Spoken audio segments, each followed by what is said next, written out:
कृषि मंत्री शिवराज सिंह चौहान एक बार फिर किसानों के बीच पहुंचे। इस बार वो बाढ़ से बेहाल जम्मू कश्मीर के खेतों में पहुंचे, जहां उन्होंने तबाही का मंजर देखा। अब कुछ किसान है ना सर, उनकी सिर्फ 2 कनाल जमीन होगी, 2 कनाल में उन्होंने 2 गाय घर में रखी हुई है, वो उन्हीं के लिए लगा, उसी के लिए लगा। उसका पूरा ये ध्वस्त हो गया, तो उनकी तरह का घर का भी जो खाना उगाना वो भी बंद हो गया। ये पूरा हाँ, ये देखो बिल्कुल ये बिल्कुल सड़ गया।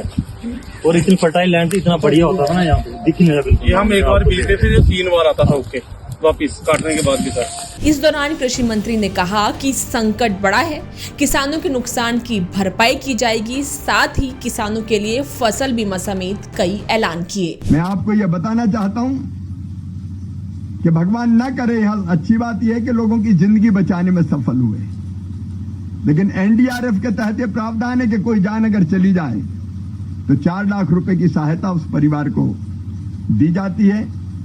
अगर कोई विकलांगता आए, हाथ टूट जाए, पैर टूट जाए, कोई चीज मकान गिर गया, ऐसे में 74,000 रुपया प्रति व्यक्ति, ये हमारे डिस्ट्रिक्ट मजिस्ट्रेट और बाकी सब इसकी जानकारी रखते हैं, वो एनडीआरएफ के तहत भी प्रावधान है।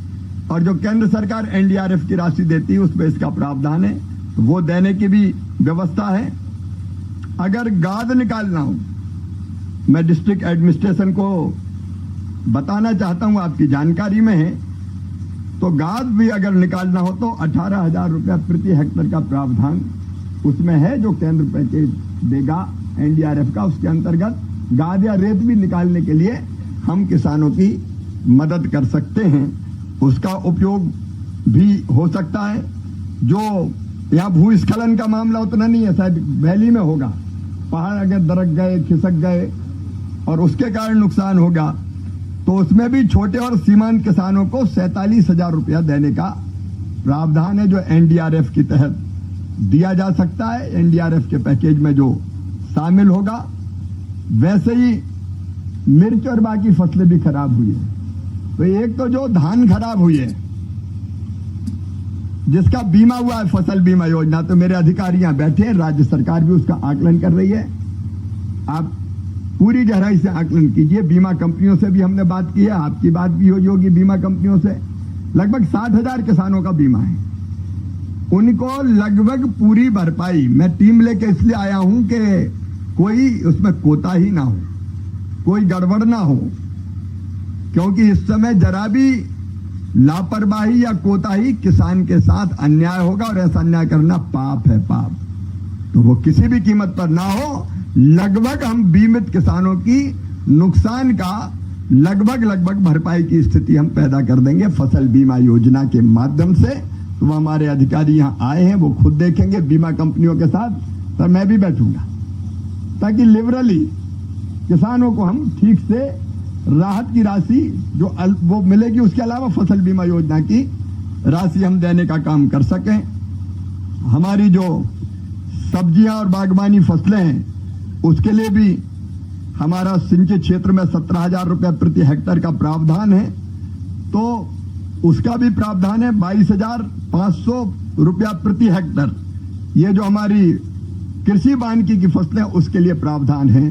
तो ये चूंकि करना राज्य सरकार को असेसमेंट है, आप जब ये असेसमेंट ठीक से कर लेंगे तो ये राशि भी एनडीआरएफ के तहत राज्य सरकार को मिलेगी, क्योंकि बटना है राज्य सरकार के थ्रू, तो उसको भी हम करने का काम करेंगे।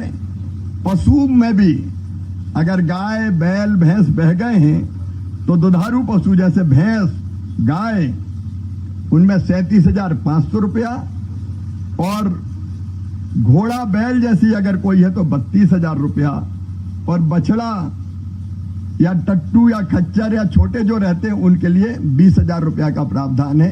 ये मैं इसलिए बता रहा हूं कि प्रावधान किया गया है, और पूरा आकलन करने के बाद जिनके पशु मरे होंगे उनको ये राशि दी जाएगी, ताकि पशु अगर चले गए तो उसकी भी क्षतिपूर्ति करने का हम लोग एक सीमा तक काम करें, तो वो भी निश्चित तौर पर किया जाएगा। यहाँ चूंकि मछुआरों वाला क्षेत्र नहीं है, इसलिए बताने का कोई अर्थ नहीं है। फिर यहाँ पे जो बांध की बहुत दिनों से मिट्टी का एक बना हुआ था, और नहर की बात आपने की है कि नहर ऐसी जो पुरानी है, क्षतिग्रस्त हो गई है, तो बांध भी राज्य सरकार भी उसकी कोशिश करेगी, केंद्र सरकार से भी बात करके, क्योंकि अगर वो बन जाएगा तो फिर कभी अगर बाढ़ ऐसी आई तो पानी अचानक गांव में नहीं घुसेगा। तो उसकी बात भी विनय और बाकी सब लोग जो मेरे साथ गए थे, क्योंकि मैं तो बांध तक देख के आया था, तो नहरों की मरम्मत का काम हो, बांध की फिर से बंधा बनाना हो, तटबंध इसको कहते हैं, उसके लिए भी व्यवस्था करने का हम लोग काम करेंगे। मकान कई जगह टूट गए हैं, तो मकान टूटने पर ये चूंकि ग्रामीण विकास विभाग मेरे पास ही है, 1,30,000 रुपया जो सीधे प्रधानमंत्री आवास योजना के अंतर्गत आते, जिनके मकान टूट गए हैं उनको मकान देने के लिए उसकी व्यवस्था है, तो वो आप इंतजाम करेंगे ही। मैं ग्रामीण विकास विभाग की तरफ से ऐसे जितने मकान टूटे होंगे उनके लिए 1,30,000 ये टॉयलेट के अलग, और टॉयलेट के साथ साथ मनरेगा की मजदूरी, ऐसे 40,000 रुपया और ये मेरा विभाग भी देगा। जितने मकान मेरे पास जो अभी सूची आई है, आपने जो मकान की संख्या भेजी है 5,101, ये मेरे पास जानकारी आई है। मैं यहां से जाते ही इन मकानों की स्वीकृति 5,101 की दे दूंगा। मेरे विभाग का ही काम है, ताकि जिनके घर टूटे हैं उनको ये राशि मिल जाए और वो अपने मकानों को ढंग से बना सके। एक यहाँ सेल्फ हेल्प ग्रुप का काम बहुत अच्छा है, तो सेल्फ हेल्प ग्रुप का काम भी मेरे पास है। बाढ़ में उनको भी नुकसान हुआ होगा, बहनों को, उनको छोटे छोटे कामों के लिए एक फंड रहता है, खाद्य आपूर्ति बाढ़ प्रभावित क्षेत्रों में चिकित्सा किट, आपातकालीन सेवाएं, तो हम उसके लिए भी जम्मू कश्मीर के लिए 76 करोड़ रुपए की राशि जारी करेंगे, ताकि उन बहनों के काम वो आ जाए और जम्मू कश्मीर को उसकी मदद भी निश्चित तौर पर मिल सके। तो ये जो चीजें प्रधानमंत्री फसल बीमा योजना सहित, क्योंकि प्रधानमंत्री जी ने बहुत अच्छी योजना चलाई है जिसमें तुरंत नुकसान की भरपाई का प्रावधान रहता है, उसको भी मैंने आपको बताया कि वो भी हम करेंगे। और इसके अतिरिक्त सड़कें और बाकी चीजों का तो राज्य सरकार पूरा ज्ञापन देगी, और केंद्र सरकार की टीम ने जो जांच करी है उसके आधार पर हम केंद्र सरकार प्रधानमंत्री जी की आशीर्वाद से निश्चित तौर पर विशेष रूप से व्यवस्था करने का काम करेगा। गरीब भाई बहनों के लिए मनरेगा की मजदूरी वैसे 100 दिन होती है, मैं राज्य सरकार को यह कहना चाहता हूं कि 150 दिन की मजदूरी जो बाढ़ पीड़ित इलाके उनमें हम देंगे, ताकि उनको ज्यादा रोजगार मिल सके, मजदूरी मिल सके। उन कामों को भी हम करने का काम करेंगे। सर का पसीना जब माथे को आता है वो किसान है जो अपने दम पर फसल को उगाता है।